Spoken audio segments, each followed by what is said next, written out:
The Atheist channel is now just being taken over by the snake artist. Peace. How's it going, Bill? Cool.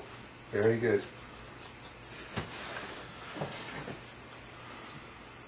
Here we are. Here we are. I've come all the way from Australia. And I have come from the other side of the room. Yeah, like about 2 meters. Okay, so I guess we're going to talk about how we became atheists.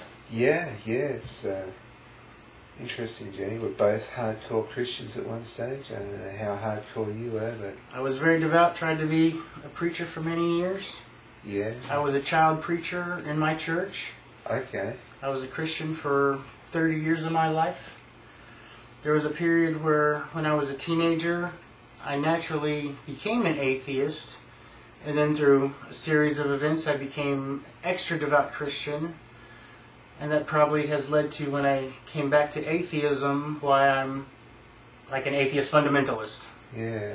Well, I sort of, at the age of 14, dabbled with becoming an atheist, and sort of through the teen years, sort of backwards and forwards between Christianity and being an atheist, probably leaning more towards being an atheist. Not that I really knew what being an atheist was, just I just didn't. I was probably more anti-Christian than atheist, if there isn't any sort of answer. But then at age 21, I become a really hardcore, born-again Christian, the whole hog, and at that stage I became so serious that I wanted to become a preacher. I thought, well, this is what my life's going to be. Well, it sounds like we've had some serious or some similar experiences. Yeah. Like when I was 13, I had like a after-death experience, and I was brought up hardcore Southern Baptist fundamentalist. And after my death experience, I felt like, I didn't see heaven, I didn't see hell, it was something else. And so when I came out of that, I guess I rebelled for a year or so, and I looked into Satanism. Yeah. And then I realized that was a big fairy tale too. So I was kind of an atheist for a few years in my later teenage years. Through natural observation and personal experience, I looked into different world religions, the American Indians, Buddhism, Zen. And then when I was 20 and my son was born, it seemed like a miracle to me. So I reverted back to Christianity. I truly repented. I felt sorry to God that I had fallen away for those teenage years and became extra devout. Plus I had all that knowledge from when I was like a child preacher. So I just redoubled my efforts.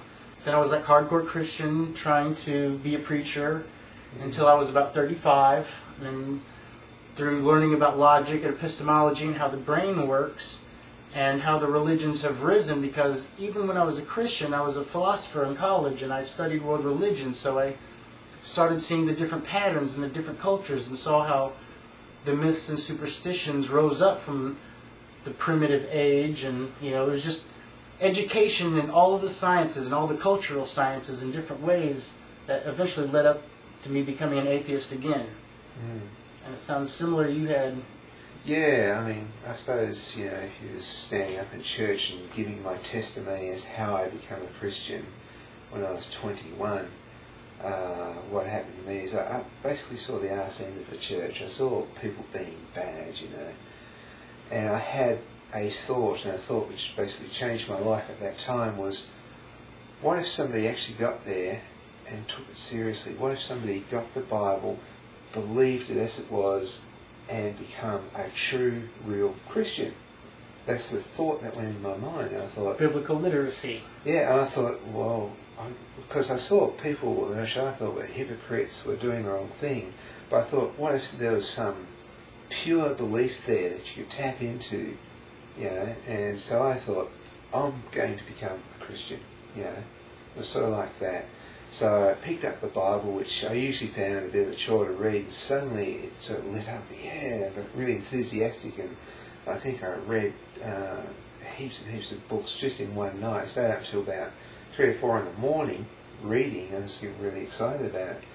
After that, I did the whole repent and baptism, and got to the stage where I was preaching on the streets, doing street ministry. Mm-hmm. That was hardcore. Let me ask you something before you get a little Sure. further. Whenever you were reading those big chunks of the Bible, was it like the Moses Law in the beginning, or was it more of the New Testament stuff? New Testament stuff. Letters of Paul. I don't know why I started there, but for some reason I sort of started a bit after Acts and went through Timothy, read all of that, and then read a bit of Peter as well. A big chunk of that, those letters to the early church.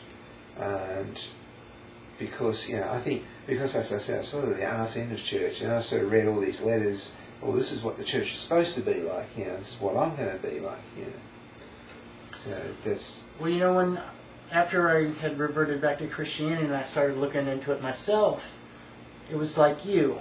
I started seeing that things were supposed to be this way, where when I tapped into my younger experience as a Southern Baptist fundamentalist, I was more taught that stuff than read that stuff myself. So I started to see that there were differences in what the Bible said compared to the things I was taught when I was little. Yeah. Well, what I found was like, the Bible, the way I saw it, basically, especially those early writings of Paul, is you got to go out and evangelize, And so I went out and evangelized and, looked around and nobody else in the church was doing this. But I sort of come back to that probably very arrogant thought of mine that, well, I'm just going to be a real proper Christian and just not worry what other people are doing. So, it's pretty hardcore. Well, I guess I kind of had the reverse on that, because when I was young, I was all about the preaching out. I didn't go out on the street, but, I was given time in church to sometimes preach to the kid church. A couple times I preached to the adult church. And I would talk a lot in the Sunday school classes because I was a little bit advanced in my learning of, all the Genesis stories and stuff like that. So when I was older and I reverted back, I wanted to become a preacher because I wanted to not only be saved and repent, but I wanted to be able to baptize my own family and all these things. And, the qualifications of becoming a deacon, a preacher, a thing like that. The only thing that really held me back was smoking. I used to smoke cigarettes, and I felt because I smoked cigarettes, maybe I wasn't pure enough to actually call myself a deacon or whatever else. Okay. Yeah. So, like you, I just tried to give up trying to do all that and just focus on this and try to be the best Christian I could be. Yeah, well, I think the problem is, like, you look at the Old Testament and it's, you got your Ten Commandments, then you got books after books defining the Ten Commandments. Like 700-something laws. 700 laws. And then when you look at Christianity, so much of it is, you've got all that, plus you've got the New Testament to live up to as well, and it's an impossible task. There are conflicting ideologies. You can't do it. You just can't do it. Nobody can do it. You're going to slip up somewhere. It's almost like you're set up to fail. Well, I think a thing that a lot of Christians tap into is Jesus kind of made it easier, to follow the Ten Commandments, and that there's this new covenant, so they can kind of ignore a lot of this old Jewish stuff. But in reality, if God is eternal, it's the same God. Yeah, it's the same God. Isn't something that's an abomination in the Mosaic Law also an abomination in the New Covenant? It's a lot of the Christians, and what I would have said back then is, that God gave this perfect law, man couldn't live up to it, and so Jesus had to come along to help mankind out. But but I see what you're saying. It's a wishy-washy argument, really. It's really sort of saying, there's God then, who was a bit of a maniac, trying to wipe out people, and then there's the God of love, which is sort of Jesus. They don't really gel that well. Well, in that same ideology of the differences there, the Old Testament, you sort of have this eye for an eye mentality, and the New Testament is the love your enemy mentality, and they conflict. I find, but one thing I notice about the whole Jesus thing is that, that also makes it really hard as well, because Jesus introduces a real concept of hell. You follow me, you go to hell.